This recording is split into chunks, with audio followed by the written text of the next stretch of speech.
What's up, everybody? Welcome to Fighters Only TV. I'm Gary Alexander. This is Mark Dellagrotte. What's up, man? What's up, man? What's going on, Gary? Good to be back with you. Oh, nothing much, man. You know, lots of stuff going down. You, my friend, well, first of all, let me say this. I've been interviewing this guy since Mike Goldberg and Rogan couldn't even say "sit your tongue." Am I right? That's true, man. I was just telling Gary here, he's upgraded his equipment, man. I remember you had a little tape recorder the first time we started. A tiny little tape recorder, but that tape recorder got me right here. And as a matter of fact, here where you and I are, Las Vegas, Frank Mir, tell me a little bit about what's going on. Yeah, man, we're at Striking Unlimited here, Ken Han's place, man. It's a great gym, great energy. We're working with the world champ, Frank Mir, trying to get him ready for Brock. Big business, I think, mixed martial arts has become right now. You, my friend, are one of the most sought-after guys. You doing a lot of traveling with different fighters now? Yeah, a lot of traveling. You know, I still have my in-house fighters that I have in Boston, Kenny Florian, Marcus Davis, and, of course, Cote coming to camp still, obviously from Montreal. But, I've extended my team outward from Boston to the Las Vegas area. I'm out here working, of course, with Stephan Bonner, as I always have, now as a local here in Las Vegas. Got Frank Mir on board with us now. Got a little bit of Forrest Griffin going on, working with Jimmy Gifford as boxing coach. So, I'm trying to expand and trying to spread the word, spread the knowledge. That's my job in the arts, is to pass it. Marcus Davis, you guys, George Gagel working on that jiu-jitsu. When he comes up to Boston, I'm sure he and Kenny are doing a lot of training as well.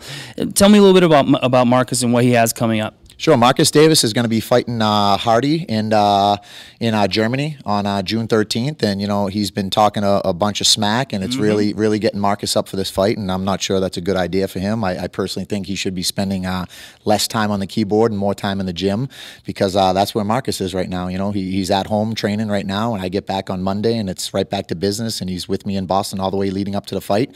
And Marcus is a very motivated fighter in general. He's been at it for a long time. He's got tons of experience, but for this particular fight, he's really motivated. He's really looking to shut this kid up. I think it's a bad idea that he did what he did. I know some fighters like to be entertaining and they like to they like to build the fight up a little bit, but that's not how Marcus is. He's respectful. He's a warrior and a samurai and a gladiator and all those things in one. So he has a professional side to him. So when people disrespect him, it gets under his skin. He's really motivated for this fight.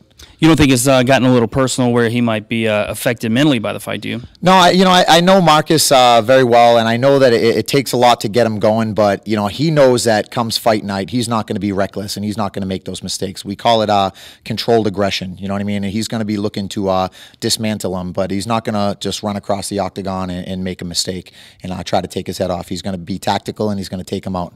You have Kenny Florian, obviously, 101, Philadelphia. I think they were out doing some promo for that as well just recently.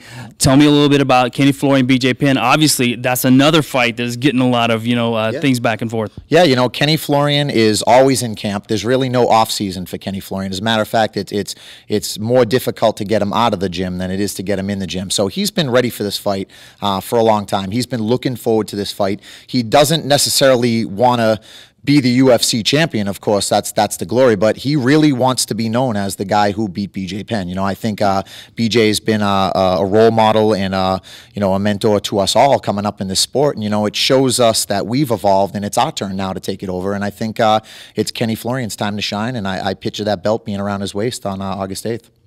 Sean Tompkins just recently said that he felt like you were the coach in the business that was probably, the one that would most compete for the best coach in MMA, so to speak. Yeah. What do you think of that comment? I appreciate it, and I refer to Sean as pretty much the best in the business as well. We have a great relationship.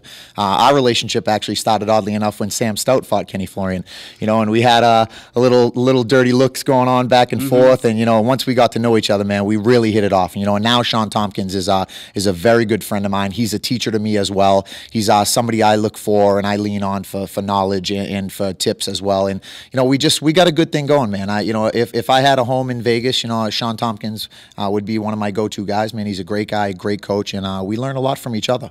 That's what I love about you, man. You're always just being a sponge. You absorb everything. And I appreciate you coming on Fighters Only TV. Thanks so much. It's good to be here. Thank you all, guys. And I want to thank my sponsor, Tap Out, for always being there to have my back. We love you, Mask. I'm still with you spiritually, man. Thanks a lot, Gary, for bringing it to us.